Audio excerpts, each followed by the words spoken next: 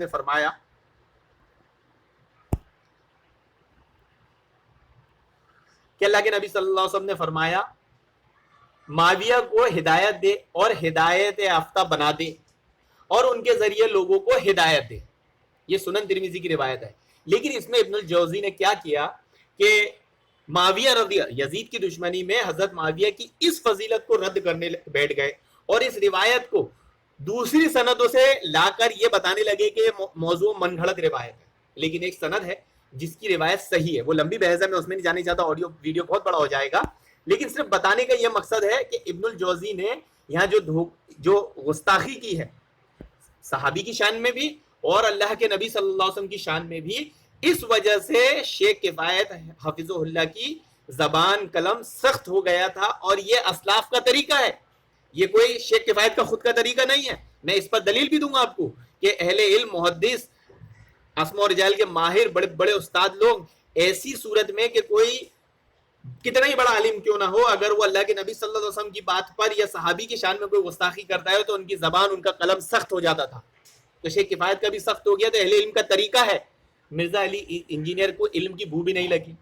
اب اس نے ابن الجوزی رحمہ اللہ علیہ نے ایک بات کیا کہہ دی تھی کہ اگر اس روایت کو صحیح مان لیا جائے تو ضروری نہیں ہے کہ دعا قبول بھی ہو، کیونکہ دعا اور اس کی قبولیت ہر حال میں ہوتی ہے. پھر صفین اور یزید کے ولی عہد کا معاملہ کیوں ہوتا ہے؟ یعنی اللہ کے نبی نے حضرت معاویہ کے تعلق سے جو دعا کی تھی نا، تو وہ دعا قبول نہیں ہوئی. یہ ابن الجوزی کا موقف تھا. نعوذ باللہ، نعوذ باللہ. جبکہ لمبی بحث ہے، اس میں ہم نہیں جاتے. آئیے، جب کوئی آدمی، ابھی ہم نے ایک پوسٹ ڈالے تھے فیس بک پر حضرت علی کی فضیلت کے تعلق سے کہ حضرت علی کے لیے اللہ کے نبی صلی اللہ علیہ وسلم نے دعا کی کہ اللہ جو اس سے محبت کرے تو اس سے محبت کر، جو اس سے بغض رکھے، نفرت کرے، دشمنی کرے تو اس سے دشمنی کر. اور لوگوں سے پوچھا کہ اگر کوئی شخص یہ کہتا ہے کہ اللہ کے نبی صلی اللہ علیہ وسلم کی یہ دعا قبول ہوئی ہو، ضروری نہیں، ایسا شخص گستاخ رسول ہے یا نازبی ہے؟ یہ سوال ہم نے فیس بک، واٹس ایپ سب جو پوچھا تھا تو لوگوں نے باقاعدہ، ایک سفیان علی شیعہ ہے جو اہل حدیث بن کر فیس بک واٹس ایپ پہ محنت کرتا ہے، اس نے تو کہا تھا ایسا شخص نازبی ہے جو حضرت علی کے تعلق سے ایسا کہتا ہے کہ ان کے تعلق سے اللہ کے نبی کی دعائی قبول نہیں. جبکہ ہمارا یہ عقیدہ ایمان ہے کہ اللہ کے نبی نے جو بھی دعا کی اللہ تعالیٰ وہ قبول ہی کرے گا، نہیں کرنے کا تو سوال ہی نہیں اٹھتا. لیکن ابن الجوزی نے یہاں پر رد کر دیا یہ کہہ کر کہ اللہ کے نبی کی دعا قبول ہوئی ہوگی، ضروری نہیں. اب یہ بہت بڑی گستاخی ہے. اور دوسری کہ حضرت معاویہ کے بارے میں یہ کہہ دینا، ابھی یہ تو آپ نے دیکھ لیا، حضرت معاویہ کے بارے میں یہ کہہ دینا کتنی بڑی گستاخی ہوگی، جسے سن کر جو اہل علم ہے، جو ایمان والا ہے، جو اہل سنت ہے، وہ یقیناً سخت کلامی کر سکتا ہے، اس کی زبان، اس کا قلم سخت ہو سکتا ہے. یہ اسلاف کی سنت ہے. دیکھیے کیا کہتے ہیں ابن الجوزی.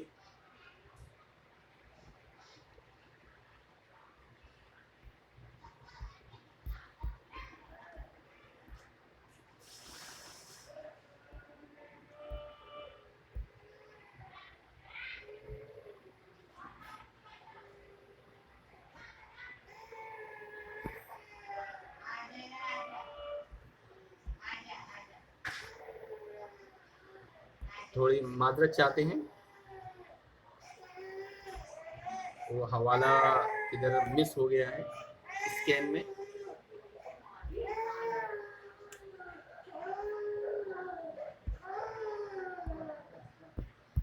کہ ابن الجوزی نے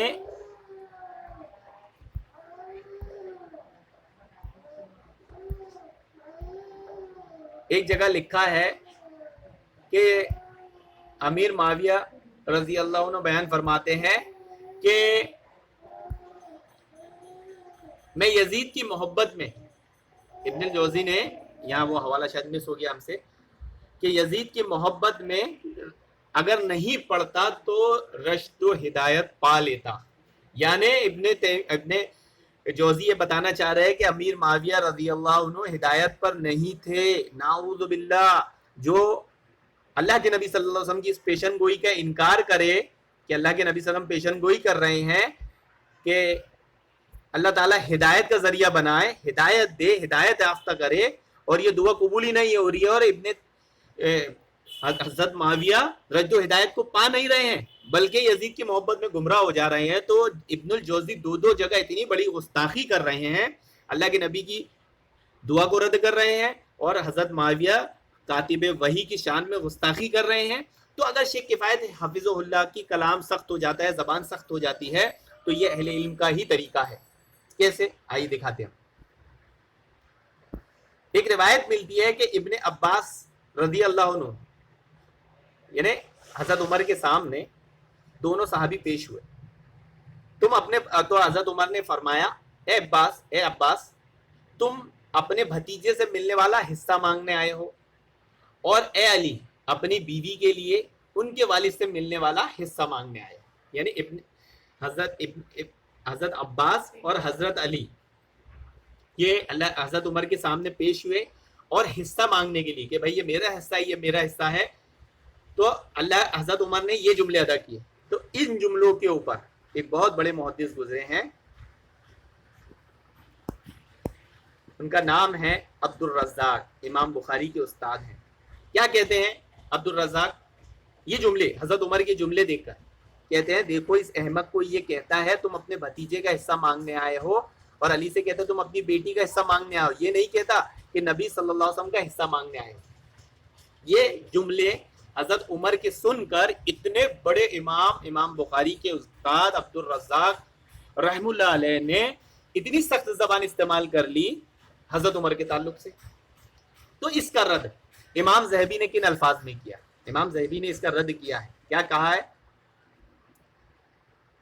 اے عبد الرزاق، اگر تو یہاں پر چپ ہی رہتا تو بہتر تھا، کیونکہ عمر فاروق رضی اللہ عنہ کے اس قول کا مقصد عمومیت اور بنویت کا رشتہ بتلانا تھا، ورنہ حضرت عمر فاروق اللہ کے نبی صلی اللہ علیہ وسلم کے حق اور ان کی عزت اور ان کی تعظیم ہر ڈینگ مارنے والے اور بڑی بڑی بات کرنے والے سے کہیں زیادہ بہتر جانتے تھے. بلکہ عبد الرزاق خود تیرے بارے میں ہمارا یہ کہنا صحیح ہوگا کہ اس احمق کو دیکھو یہ کیسے حضرت عمر فاروق رضی اللہ عنہ کے بارے میں اس طرح کی بات کہتا ہے اور ان کے نام کے ساتھ امیر المومنین فاروق نہیں کہتا. بہرحال ہم اللہ سے اپنے لیے عبد الرزاق کے لیے مغفرت طلب کرتے ہیں کیونکہ حدیث رسول کے سلسلے میں مامون اور سچا ہے. یعنی جب عبد الرزاق نے حضرت عمر کے تعلق سے ایسی بات کہی، اب عبد الرزاق نے کیوں کہی تھی؟ کیونکہ ان کو لگا کہ حضرت عمر نے غلط کہا ہے، جبکہ ان کی بات کو نہیں سمجھے. جیسے کہ ابھی بات آئی تھی کہ فروعی مسائل ہو یا معاملہ پیسوں کا ہو تو ہم جب تک بات کو نہیں لیتے، جب تک بات سچ نہ ہو جائے، تو اصولی بحث میں جس پہ اسلاف پر ضرب آتی ہے ان کی شخصیات پر، ہم کیسے لے لیتے ہیں بنا سمجھے بات کو. تو یہاں پر عبد الرزاق جو بہت بڑے حدیث کے امام بخاری کے استاد، سچے تھے، مامون تھے، انہوں نے بھی بات کو نہیں سمجھنے کی وجہ سے حضرت عمر پر جرح کر دی. یہ میں بتانے کا مقصد ہے کہ اہل سنت کا یہ طریقہ ہے، یہ اسلاف کا طریقہ ہے کہ اگر وہ کوئی چیز ایسی دیکھتے ہیں کہ اللہ کے نبی کی شان میں یا صحابی کی شان میں گستاخی ہو رہی ہو تو وہ جرح کر دیتے ہیں. جیسی شیخ کفایت نے سخت زبان استعمال کر لی، سخت قلم استعمال کر لیا، تو یہ کوئی ان کا خود کا طریقہ نہیں تھا. اور ایسی صورت میں امام زیبی نے بھی ان کا رد کر دیا، لیکن یہ بھی کہا کہ بہت بڑے امام ہے، تو اس سے کوئی یہ بدزنی نہ پال لے کہ عبد الرزاق بہت بڑے امام نہیں تو ان سے گستاخی ہو گئی. یہ اہل علم کی خطا ہے، ہو جاتی ہے، اور اللہ رب العالمین ان کو معاف کرنے والا ہے. یہ اجتہادی غلطی ہے، اور اجتہادی غلطی پر بھی ایک نیکی ملتی ہے. تو رافضی، شیعہ، خارجی ایسی باتوں کو نکال کر لوگوں کو بدزن کرتے ہیں، دیکھو حضرت عمر فاروق کے بارے میں کیا بول رہا، دیکھو امیر معاویہ کے بارے میں کیا بول رہا. لیکن یہاں ابن الجوزی اللہ کے نبی کی دعا کا رد کر رہے ہیں